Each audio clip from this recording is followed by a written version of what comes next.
अस्सलाम वालेकुम।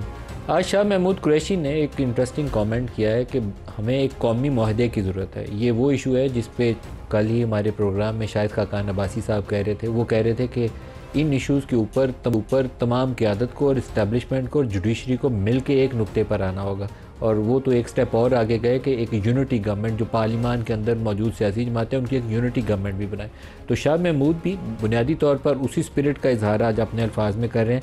वो कह रहे हैं कि कौमी एजेंडे की ज़रूरत है, एक बड़ा कौमी मुआहदा होना चाहिए, कौमी इत्तफाक राय की ज़रूरत है। कोई एक शख्स चैलेंजेस से निपटने की सलाहियत नहीं रखता। मौजूदा क़यादत ठंडे दिलो दिमाग से मुल्क का सोचे, नफ़रत मिटाने की ज़रूरत है, दरगुजर करने की ज़रूरत है, हमें आगे बढ़ना होगा। और बहुत सारी और बातें, इलेक्शन कमीशन की उन्होंने बात की और दीगर बातें की।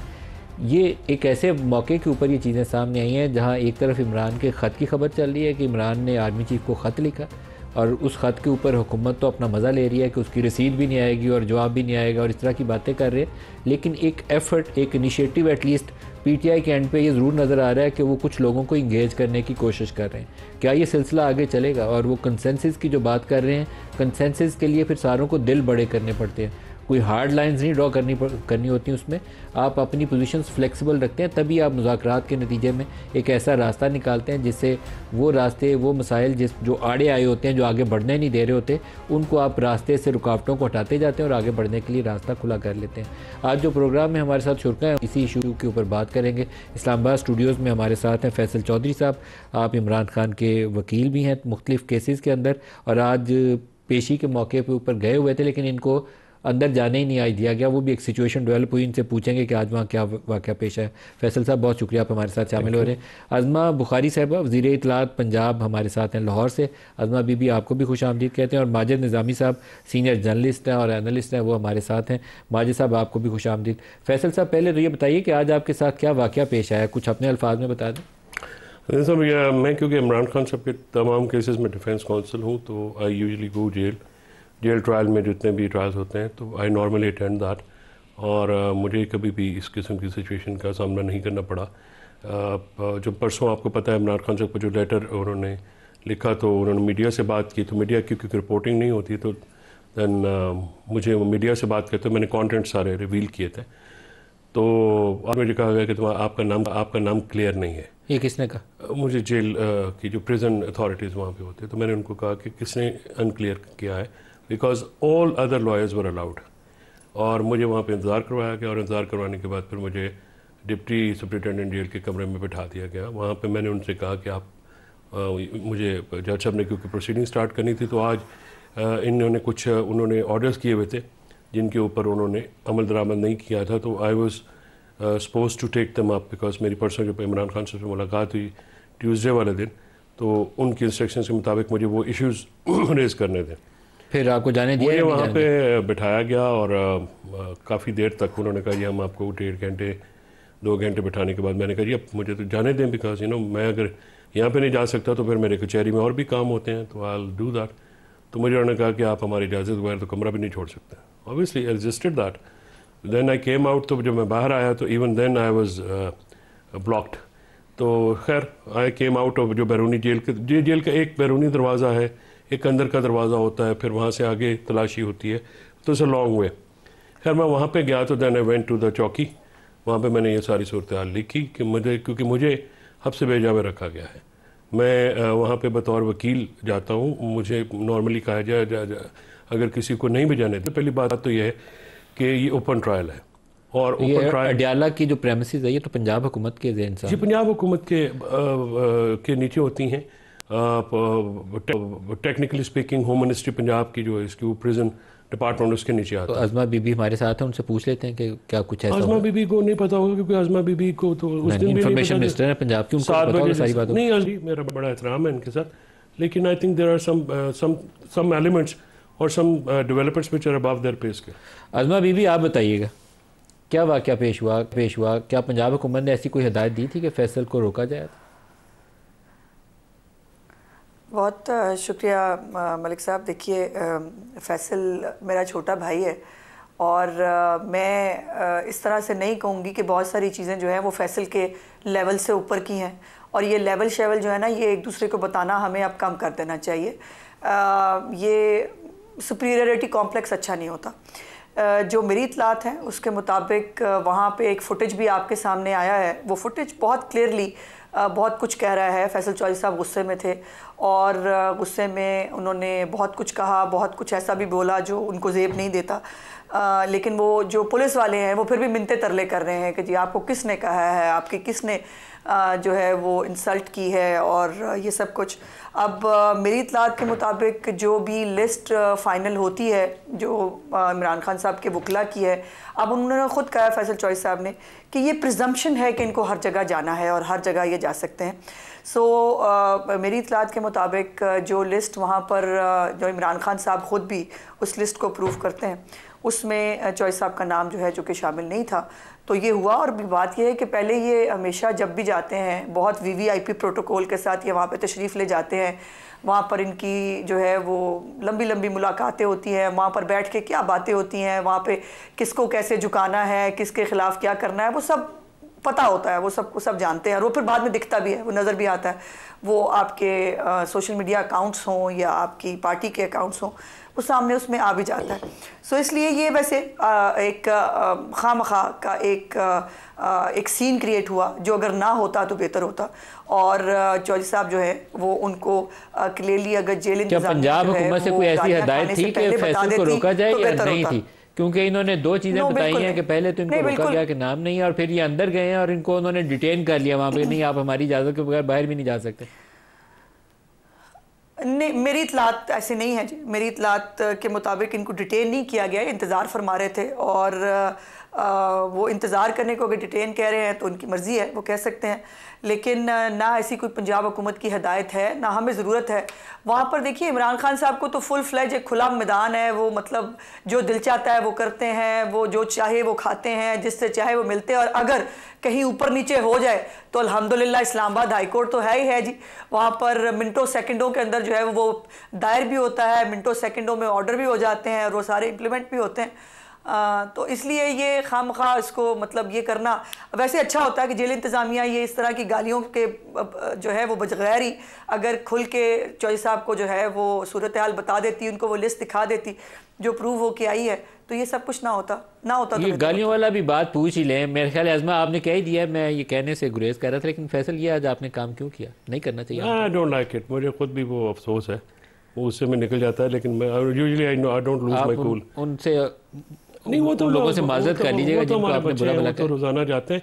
लेकिन आज़मा ने जो कहा है ना कि लिस्ट में नाम नहीं है, तो मेरे ख्याल में इसलिए मैं कह रहा था ना कि इनको भी मिसलीड करते हैं।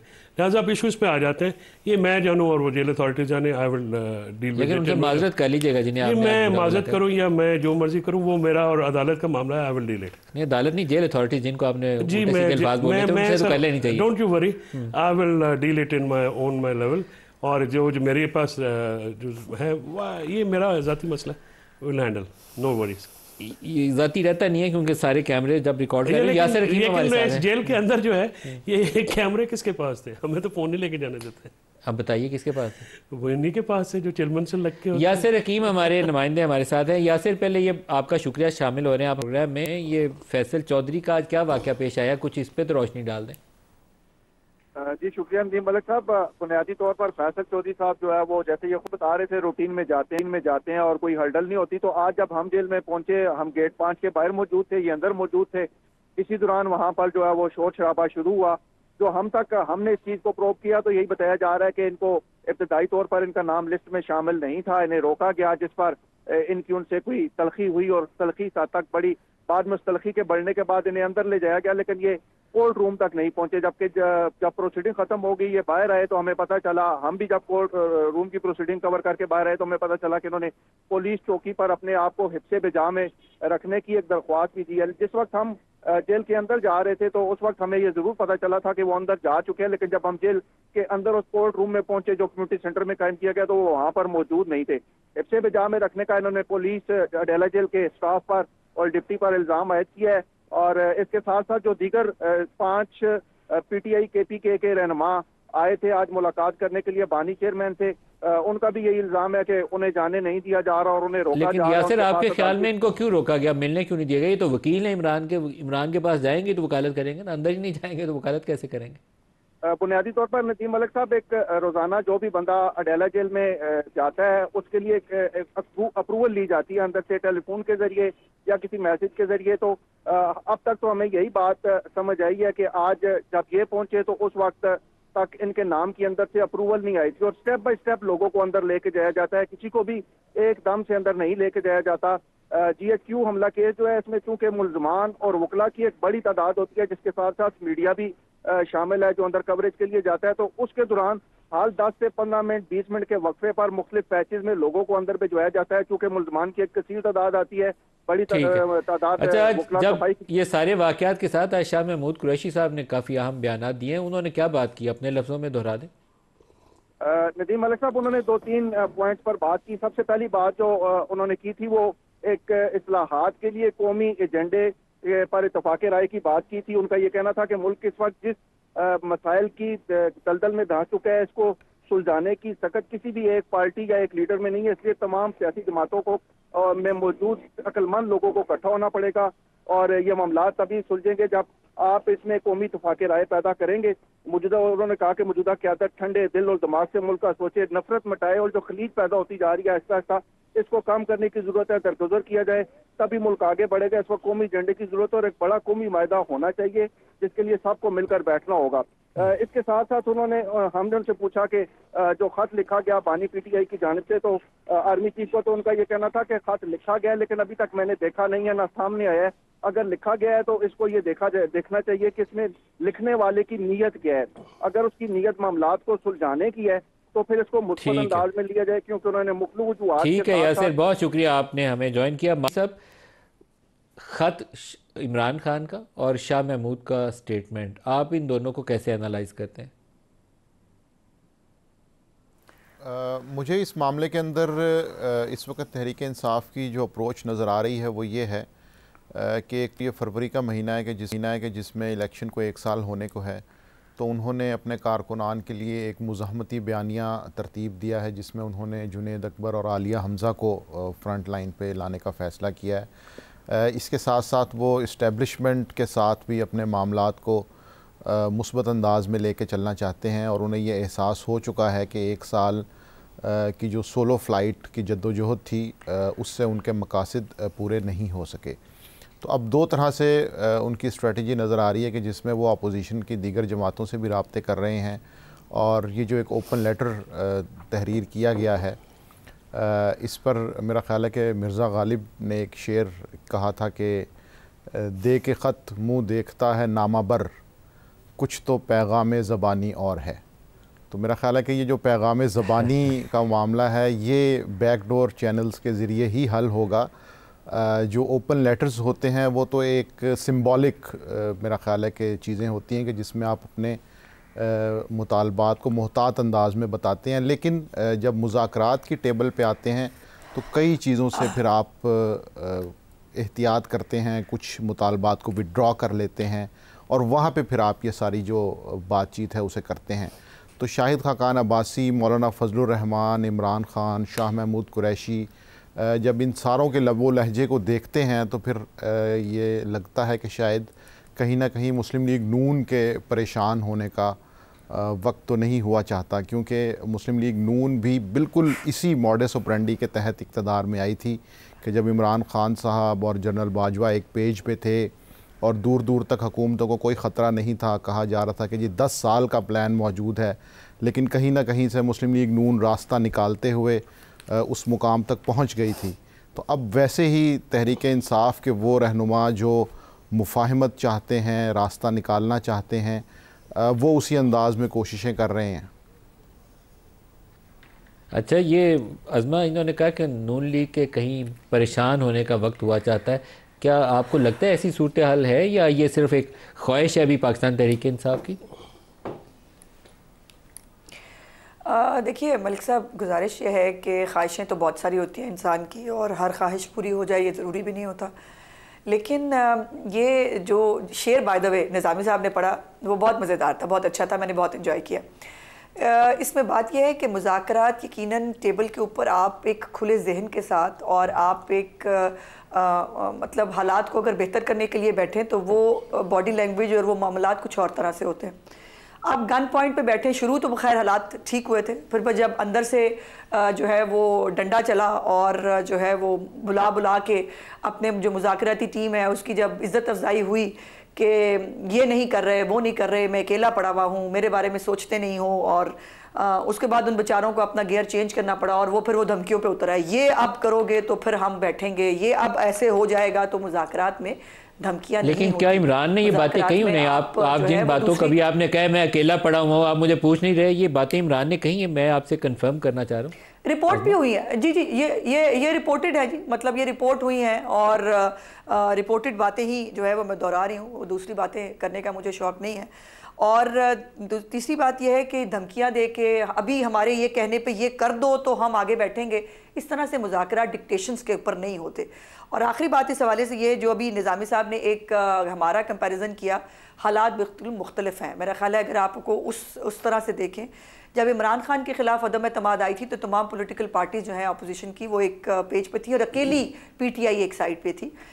इस वक्त जो है वो सिवाय इमरान खान साहब के और उनके जो अब शाहिद खान अब्बासी साहब वो एग्जिस्ट ही नहीं करते कहीं, उनका ना कोई वोट बैंक है ना उनके पास कोई सीट है। मौलाना साहब जो हैं उनके पास कुछ सीटें यकीनन मौजूद हैं और आज प्राइम मिनिस्टर साहब की उनसे मुलाकात भी हुई है और हमेशा हम उनको बड़े हमारे उनको इंगेज हम करते रहते हैं। पाकिस्तान की मईशत जो है वो तबाह बर्बाद हो गई हुई थी उस वक्त, इनकी अपनी पार्टी के अंदर रिफ्ट्स आ चुके थे, इनके अपने लोग इनके साथ चलना नहीं चाहते थे, वो कह रहे थे हम टिकट लेना नहीं चाहते। जो खारजा पॉलिसी है उसमें हम बिल्कुल ज़ीरो हो गए थे, कोई मुल्क हमारे साथ बैठने के लिए हमारे साथ, इमरान खान खुद कह चुके हैं मेरा कोई फ़ोन नहीं सुनता, मेरी कोई बात नहीं करता।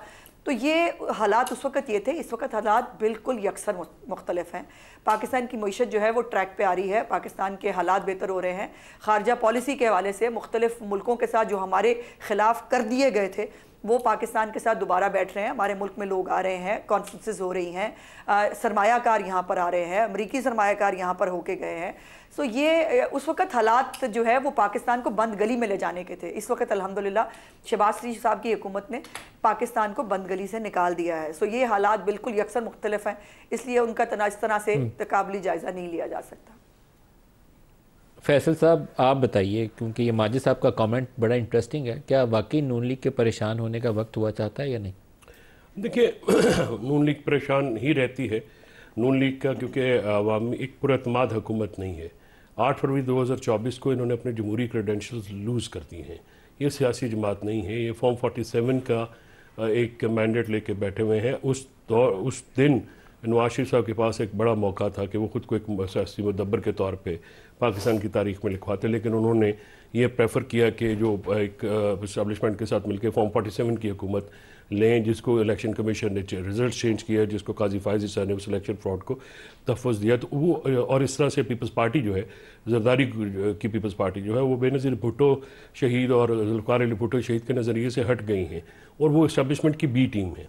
इन दोनों जमातों ने मेरी नज़र में अपने जमहूरी क्रेडेंशियल्स 2024 8 फरवरी को लूज़ कर दिए हैं। अब ये कहने को तो जमहूरी जमातें होंगी या नून लीग का, तो क्योंकि बैकग्राउंड ही माशाल्लाह से आगाज़ होता है तो इसलिए उसमें तो जमहूरियत की इक़दार वैसे ही ज़्यादा पनपती नहीं है। जहाँ तक अज़मा ने बात की कि मुज़ाकराती कमेटी की मुलाकात में, ये तो मुलाकात करवा ही नहीं सके। ये तो डिप्टी प्राइम मिनिस्टर साहब जो हैं राना सनाउल्लाह साहब और स्पीकर साहब पूरी कोशिश की उन्होंने, ये इसमें कोई शक की बात नहीं है। उनकी भरपूर कोशिश के बावजूद मुलाकात नहीं कर सके। तो उन तीनों की कोशिश के बावजूद पंजाब अपनी प्रिजन नहीं खोल सका। जी नहीं, गवर्नमेंट तो पंजाब में उनकी है, आप कह रहे हैं प्रिजन नहीं खोल सके। नहीं, मैं प्रिवी हूँ उन चीज़ों का कि राना सनाउल्लाह साहब को धमकी लगानी पड़ी तो संडे को फिर ये मोहसिन नकवी साहब ने जेल खुलवाई, जिस तरह से 22 अगस्त को 7 बजे सुबह खुल गई थी। तो नून लीग को तो क्योंकि बुनियादी तौर पर देखिए, जब आप आवाम के वोट से नहीं आते हैं तो नदीम साहब फिर आप, राना साहब ने क्या धमकी लगाई? ये बातें मेरे, उन्होंने ये कहा था कि जो मेरी इतला है और मेरी इतला काफ़ी साहिब होती है, उन्होंने कहा कि फिर मैं ये कहूँगा कि हुकूमत तो नाकाम हो गई, ज़रा अगर आप मुलाकात नहीं करा सकते। तो राना साहब की तरफ से, राना साहब का मैं देखें वो हमारे बिल्कुल स्टॉन्च अपोनेंट। फिर राना साहब के कहने राना से साहब का, लेकिन जो मोहसिन नकवी साहब ने जो प्रिजन का दरवाज़ा खुलवाया, उन्होंने कहा जो मोहसिन नकवी साहब ही तगड़े हैं ना इनमें, बाकी तो सारे पीछे हैं ना। वो तो शुक्र है शहबाज शरीफ को उन्होंने वज़ीर-ए-आज़म रखा हुआ, वरना वो खुद भी आ सकते थे। अब मसला ये है नदीम साहब के राना सनाउल्लाह साहब बड़े स्ट्रॉन्च हमारे PTI के अपोनेंट हैं, लेकिन जो गुफ्तगू वो करते हैं वो काफ़ी रीज़नेबल होती है। उनको क्रेडिट देना चाहिए जो करते हैं। साद रफ़ीक साहब ऐसी करेज जो है, मॉरल करेज, ये नून लीग के और लोगों में नहीं है। ठीक है, अब आप ये कह रहे हैं कि हमारे तो 2 मुतालबात थे जब हम हुकूमत के साथ बात कर रहे थे। अब एक जुडिशल कमीशन जिस दिन हमने रिटर्न दिया, इन्होंने इनकार कर दिया और फिर साहिबजादा हामिद रज़ा के घर और मदरसे पे छापा मार दिया, उनको हरासा किया। वो मुज़ाकराती लेकिन इस तमाम प्रोसेस को इमरान ने मुज़ाकराती अमल को तो तोड़ा, लेकिन उसके बाद नहीं, मुज़ाकराती अमल को तोड़ा नहीं। इमरान खान ने ही आर्मी चीफ को खत लिखे थे। नहीं, मैं आपको अर्ज़ कर रहा हूँ ना, इसके बीच में एक और बात भी हुई। हमने हुकूमत से अपने मुज़ाकरात मुअत्तल किए हैं, लेकिन हम अपोजिशन के साथ अपने मुज़ाकरात जारी रखे हुए हैं, और जो पार्लियामेंट के अंदर और बाहर सियासी कुव्वतें हैं उनको इंगेज कर रहे हैं। जो दूसरे सेगमेंट्स ऑफ द लाइफ हैं, इमरान ने खत क्यों लिखा आर्मी चीफ? देखिए, इमरान खान साहब का जो मेरी उनसे गुफ्तगू हुई, वो उन्होंने पहले ये बताएं कि ऐसी कोई हार्ड कॉपी है खत की जो ऐसे करके फोल्ड करके पोस्ट करके लिफाफे में भेजी जाती है? नहीं, वहाँ पे अब ये हार्ड कॉपीज़ के ज़माना, नदीम साहब, हम और आप छोटे होते थे तो मुझे बाहर से वो मेरे मामूर आंटी ख़त लिखते थे, हम लिखते थे, या वो टेप आती थी जिसमें रिकॉर्डिंग होती थी। अब नहीं आते, अब डिजिटल है। अब जो ये सॉफ्ट कॉपी है, बस ये बयान है, ट्वीट के ऊपर आती है, ट्वीट के ऊपर ही है, ट्वीट के ऊपर जो उनका एक्स अकाउंट है, दैट अब पूरी दुनिया ये खत उनका ट्वीट के ऊपर डोनाल्ड ट्रंप, हाँ बिल्कुल, और वहाँ पे पहुँच भी जाता है। हमें तो गिला मिल जाता है। आज इमरान खान ने बड़ी सख्त ज़बान इस्तेमाल की, आज तो बड़ी ऐसी बातें की, तो वो पहुंचा हुआ, जो सिक्योरिटी ज़राए ने जवाब भी दे दिया उसका। एनीवेज, तो ये सॉफ्ट कॉपी थी, ये हार्ड कॉपी नहीं। मैं अर्ज करूँ ना जी कि ये जो आपने पूछा कि लेटर क्या है, एक फॉर्मर प्राइम मिनिस्टर ने इस्टेब्लिशमेंट की तो जो उन पॉलिसीज़ पे नज़र सानी करने के लिए मबजूल कराई है, जो वो कह रहे हैं कि फ़ौज भी मेरी है, मुल्क भी मेरा है, हमारे लोग फ़ौज में कुर्बानियाँ दे रहे हैं, लेकिन ये हाई टाइम है कि कौम फ़ौज के पीछे खड़ी हो, क्योंकि फ़ौज वो जंग नहीं जीत सकती, वो फ़ौज जंग नहीं जीत सकती जिसके पीछे अवाम का जो है वो सपोर्ट भरपूर ना हो और यकजहती के साथ मुतहद होकर ना हो। उसमें जो 3 साल से पॉलिसीज़ आपने अडॉप्ट की हैं, इलेक्शन रिगिंग के जरिए एक मिनॉरिटी हुकूमत को मेजॉरिटी में चेंज करके इलेक्शन फ्रॉड के जरिए इम्पोज किया गया है, 26वीं आईनी तरमीम के जरिए नुक्ता नजर है ना, वो आपकी जो मुखालिफ हैं हुकूमत में बैठी हुई जमातें, वो तो वो तो पहले भी है ना इस क्योस की। देखें, अब जैसे ये क्योस कम होना शुरू होता है, या जब राब्ते बाहर होना शुरू होता है, टेम्परेचर कम होता है, तो आप देखिएगा कि एक मखसूस तबका नून लीग के अंदर, जिसको जो है शायद मैडम CM जो है वो बैक करती हैं, ख्वाजा आसिफ है, तलाल हैं और दूसरे जो हैं, ये अटैक करते हैं और सबोटाज करने की कोशिश करते हैं। ये कुछ लोग हैं इनमें से, मुज़ाकराती अमल से घबरा जाते हैं। आप भी देखिए ना कि एक भी जलसा, देखें, ये ब्रेक ले लूं, ब्रेक से दोबारा डिस्कस करते हैं, ब्रेक ले लें।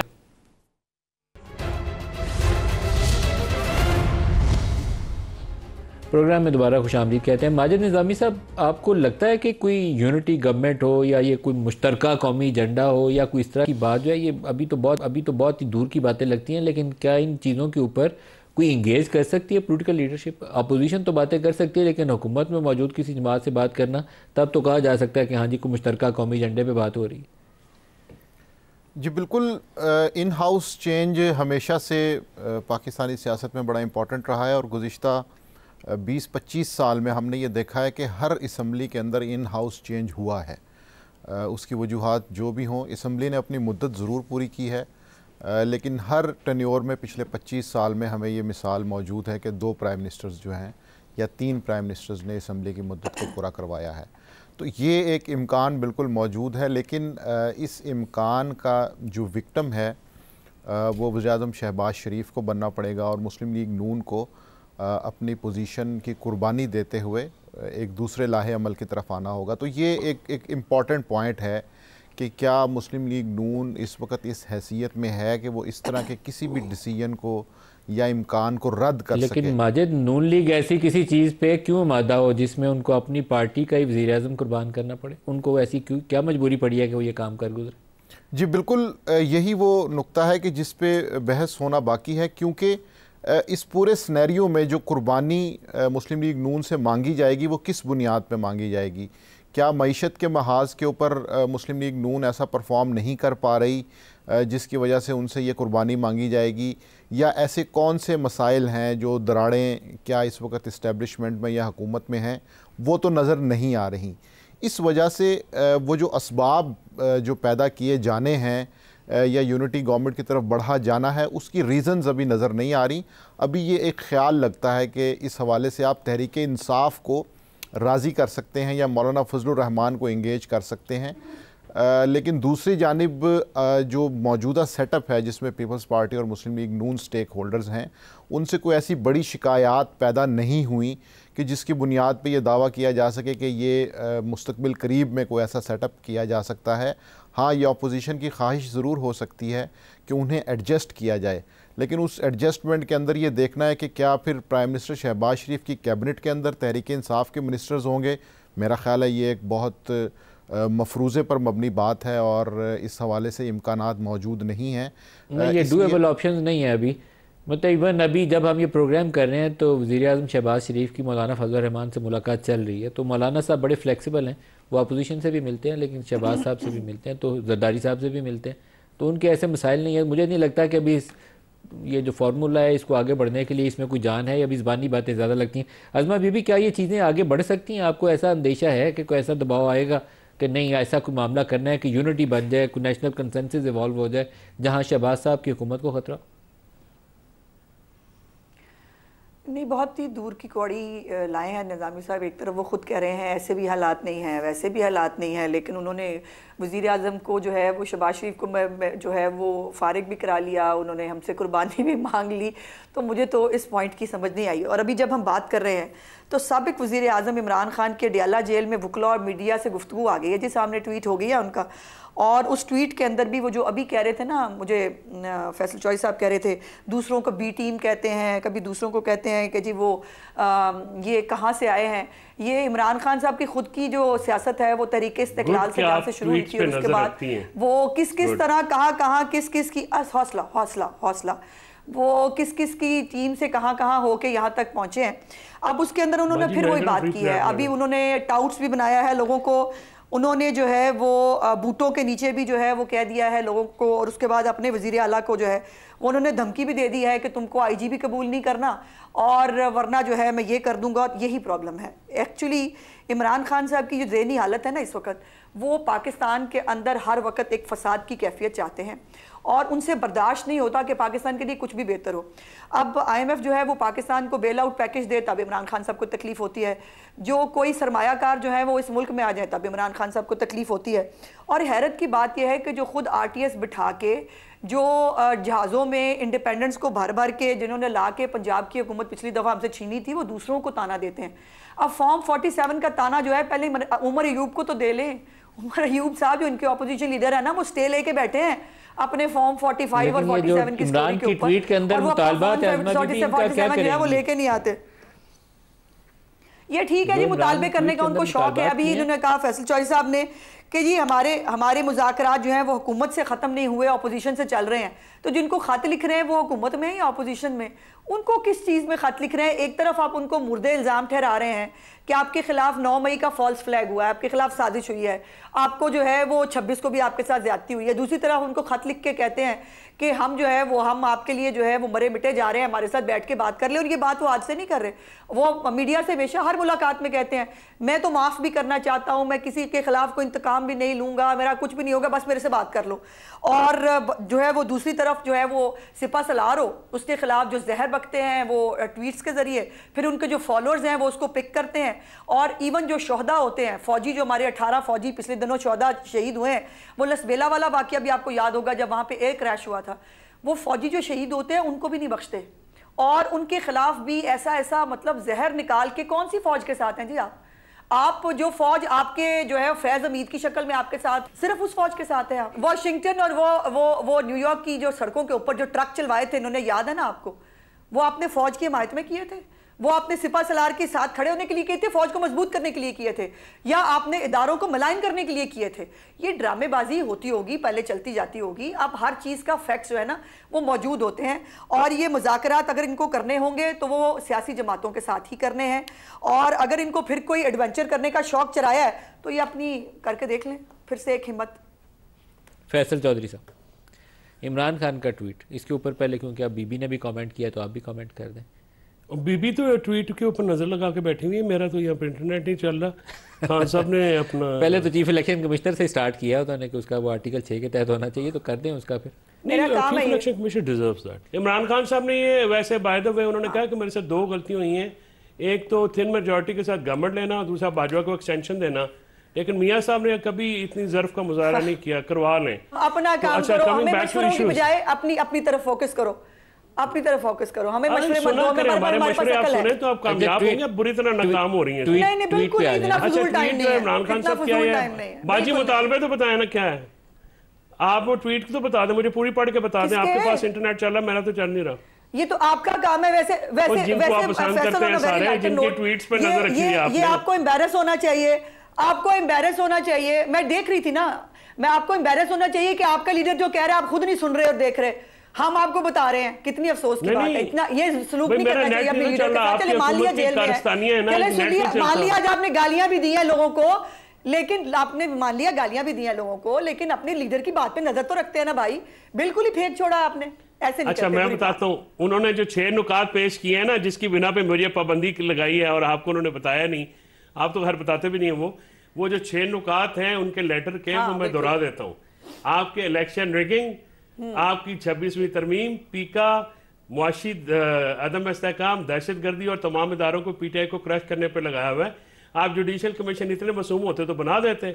जब अगर आप लोगों ने ये जो चीफ इलेक्शन कमीशनर का मुस्ताफ़ी होने का मुतालबा बाय द वे ये मुतहदा अपोजिशन के एलामिया में भी है, और ये चीज़ जो इलेक्शन कमिश्नर जो आपको जनरल बाजवा जनरल फैज़ ने तोहफे में दिया, और आपने वहाँ पे बैठ के ये आप ही के साथ मौलाना फजल रहमान साहब का सर है ना, जिसमें उन्होंने कहा कि ये सारे बैठे हुए थे, जनरल बाजवा और फैज़ बता रहे थे कि ऐसे ऐसे करना है, ऐसे ऐसे करना है, ठीक है। तो जब वो ऐसे ऐसे कर रहे थे तब वो बहुत अच्छे थे, अब ऐसे ऐसे नहीं हो, कोई और करने वाला है तो अब वो बहुत अच्छे हैं। तो इशू ये है कि आप दोनों से मोहब्बतों का म्यार उनका अलग ही था, आपको भी नहीं, वो तो 2018 से पहले भी और बाद में उनका शुक्रगुजारी होना चाहिए। कमाल के झूठे आदमी थे वैसे, हर बंदे के साथ उन्होंने, ये आप कह सकते हैं, मैं नहीं कह सकता। तो अब इशू ये है कि इमरान खान साहब के जो मुतालबात हैं, ये जो 6 कोर इशूज़ हैं, वो बिल्कुल वो हैं जो कि एड्रेस करने की ज़रूरत है, और वो ज़ाती मुफाद के ऊपर नहीं है। पाकिस्तान के वसीत और मुफाद में इमरान खान वो वाहिद सियासी लीडर है, नदीम साहब, जिन्होंने अपनी नाक से आगे बढ़ के देखा है। ये अनाओं के ऊपर मुल्क नहीं चल सकता, ना ये जिदबाजी पे चल सकता। मुल्क बहुत पीछे चला गया है। मुल्क की मुआशी जो हालात हैं वो बहुत दगरगू हैं। बस एक सियासी अदम इस्तेहकाम है, दहशतगर्दी बलूचिस्तान और केपी में 2013 से भी बढ़ गई है, और इसी तरह आज़ाद मीडिया जो है वो नापैद है, आज़ाद अदलिया नापैद है, इंटरनेट पे ये सॉल्ट कर रहे हैं।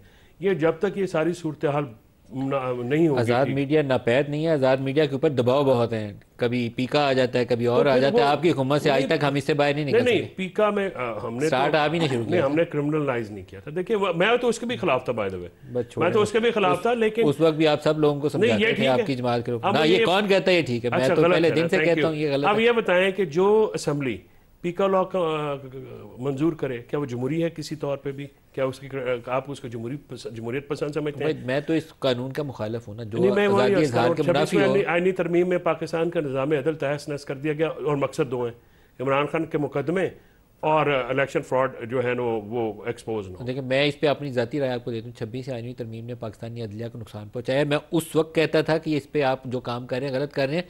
आप और मौलाना फजल रहमान तो इस पे मुशावरत में थे। देखिए हम तो जर्नलिस्ट सवाल कर सकते हैं ना। देखिए अपना रोल तो आप बताते नहीं। रहमान साहब का इस पे एक बड़ा वाज़ेह मौक़िफ़ है। उन्होंने जो 5 अपनी तरमीम कराई हैं, उनसे बहस मेरी हुई थी, तो मैंने कहा जी आपके साथ तो उनके पास से भी वादा खिलाफ़ी की गई। यानी उनको ये कहा गया कि उस वक्त सीनियर मोस्ट जज जो हैं वो चीफ जस्टिस बनेंगे, बाद में ये उनके साथ जो तरमीम में था वो था। अब ये ना कि जुबानी वादा नहीं इसमें। बहरहाल मैं 26 में आनी तरमीम को तो मैंने कभी अप्रूव नहीं किया। माजिद साहब, जहां मामला आज खड़े हैं, हल तो कोई निकल आए तो पाकिस्तान का मफाद उससे जुड़ा हुआ है, कोई हल निकलता आपको नजर आता है? देखिए असूलन तो इस वक्त हल तजवीज़ किए जा सकते हैं और कुछ लोग कर भी रहे हैं, लेकिन अमलन ऐसी सूरत हाल नज़र नहीं आ रही। उसकी बड़ी बुनियादी वजह यह है कि सियासत में मौजूद तमाम स्टेक होल्डर्स में एक तो एतमाद का मसला है, और अपोजिशन हो या हुकूमत वो इस हवाले से एक दूसरे पर एतमाद करने को तैयार नहीं है। दूसरा, कहीं ना कहीं उन्हें ये एहसास भी है कि ये सारा मामला हमें इस्टेब्लिशमेंट के साथ ही डील करने के साथ या उनके साथ रब्त बढ़ाने से ही हमारे मसाइल हल हो सकते हैं। तो जब तक ये 2 चीज़ें हमारे साथ मौजूद रहेंगी तो असूली तौर पे तो हम ये बात कर सकेंगे कि जी ये मामलात हल होने चाहिए, लेकिन अमली तौर पे इसकी कोई सूरत नज़र नहीं आएगी। उसकी वजह यह है कि अगर जेल में मौजूद अपोजिशन के जो सबसे बड़े रहनुमा हैं इमरान खान, वो भी आर्मी चीफ़ को ही मुखातिब करेंगे तो फिर ये पता चल जाएगा कि वो जो एक सिविलियन सुप्रीमेसी की जद्दोजहद है वो शायद एक मफरूज़ा है, या वो सिर्फ ऑपोजिशन में भी लोगों को उसका ख्याल नहीं होता।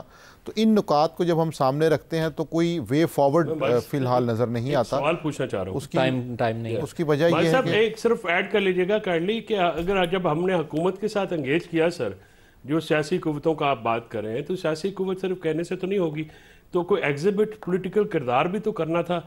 इन्होंने तो हमारा मैंडेट तस्लीम करने से इनकार कर दिया। अगर वो करते तो फिर एक पॉलिटिकल कैरेक्टरिस्टिक्स भी सामने आती। तो इस पे आपका क्या ख्याल है? एक लाइन में माजिद जी, मेरा ख्याल है कि ये जितनी 2-3 साल की बदएतमादी है, एक आध महीने के अंदर ख़त्म होना मुश्किल है। तो इसलिए अगर मुज़ाकरात भी चलने हैं तो उन्हें मेरा ख्याल है 2 से 3 महीने या 4 महीने दरकार होंगे, जिसके अंदर को पॉजिटिव डेवलपमेंट। एक लाइन में अज़मा बीबी आप भी क्लोजिंग रिमार्क्स दे दें, 1 लाइनर प्लीज़।